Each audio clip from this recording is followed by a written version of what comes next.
Dustin Long, NBC Sports.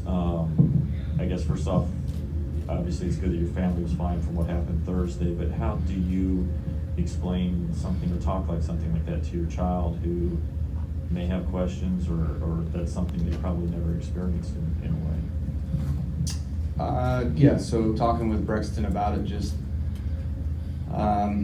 essentially it's hard to explain to a 7-year-old what really happened and what the severity of it could have been, although thankful that it wasn't more serious than what it was. Just, to always be on your toes, I guess, but, he's to the age right now where, in those situations, I don't even think Samantha would let him be on his own until he was 13, 14 years old anyway, so he's always going to have a parent or a guardian or something around him for a long time. So all of us have to be mindful in those situations as to what the best way to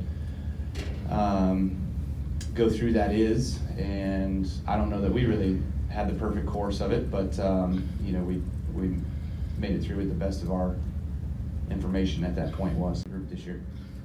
Go to Bob and then Larry. Bob Parker's Fox Sports. On Thursday, did you ever feel in danger? Did you hear what was going on, or were you just told to evacuate?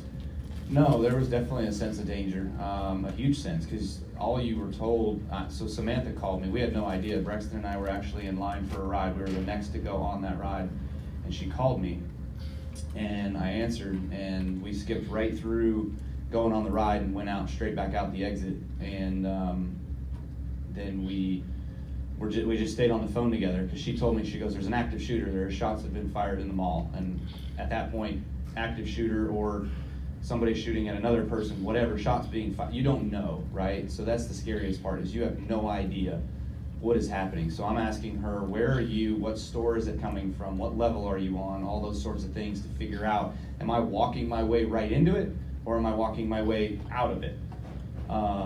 And so there's chaos, there's people running this way, there's people running that way, and you're worried when there's people running at you. Okay, are they running away from something? So am I going right into the line of fire? You just have no idea. So your head's on a swivel, your eyes are wide open, and again, I was on the phone talking with Samantha and hearing where she and the baby were and how they were doing and getting out, and then she stayed on the phone with me to see, my path and trajectory to be able to get out and help me with the information that she had. And so, again, like I said, you're flying blind, and you have no idea what the situation reality really is. But it's scary for sure, and there's many of other people that unfortunately go through that stuff apparently on the daily. Samantha's gotten a ton of messages that, oh, this happened to so and so that I know at a grocery store, this happened to so and so I know wherever, this happened to me.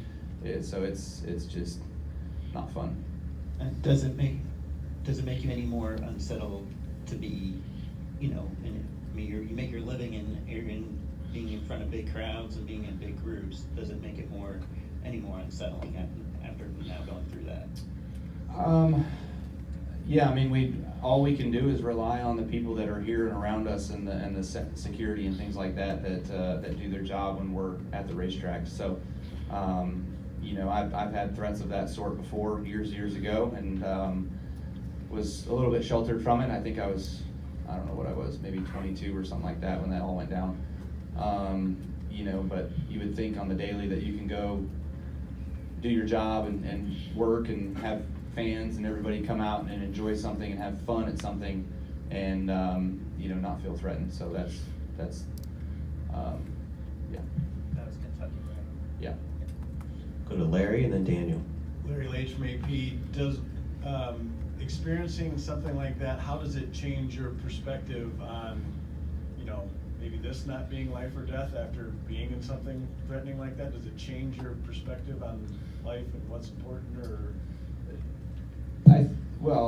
What's important is spending time with your loved ones while you're here during the time in which you're here on Earth. So, having that opportunity to do that, and obviously doing what I do is not necessarily life or death, but there is a danger, and I assume that risk and know that risk, and my family does as well too. So you hope and you pray every day that you're able to go to work and do a good job, and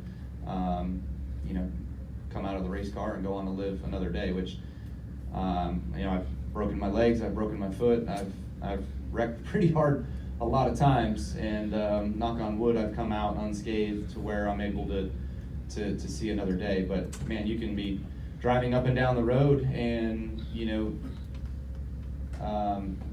get hit by somebody texting and driving. They're looking at their phone, they're texting, and they swerve over the center line, and if you're not paying attention to get away from it, there can be a catastrophe there. So it's everywhere. We've all seen the movies on some scary situations that could be, but you try to live life smart and the best you know how, and have fun while doing it without having that dread weighing upon you.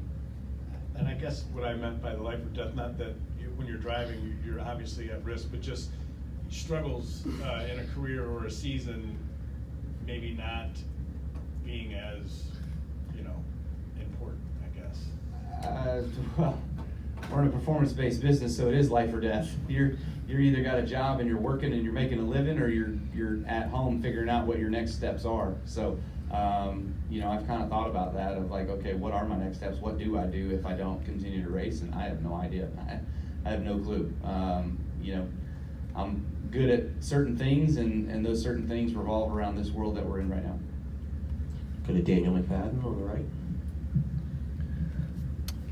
Dale McFadin, Frontstretch.com. 2 questions, Kyle. I guess first, how long did it take for you to meet back up with Samantha after everything? From her phone call to me in the mall to getting back in touch with her was,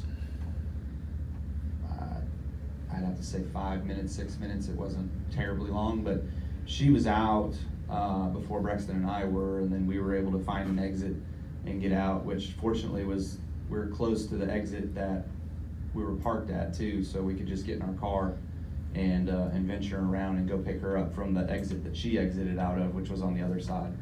Okay. And with this weekend, how applicable?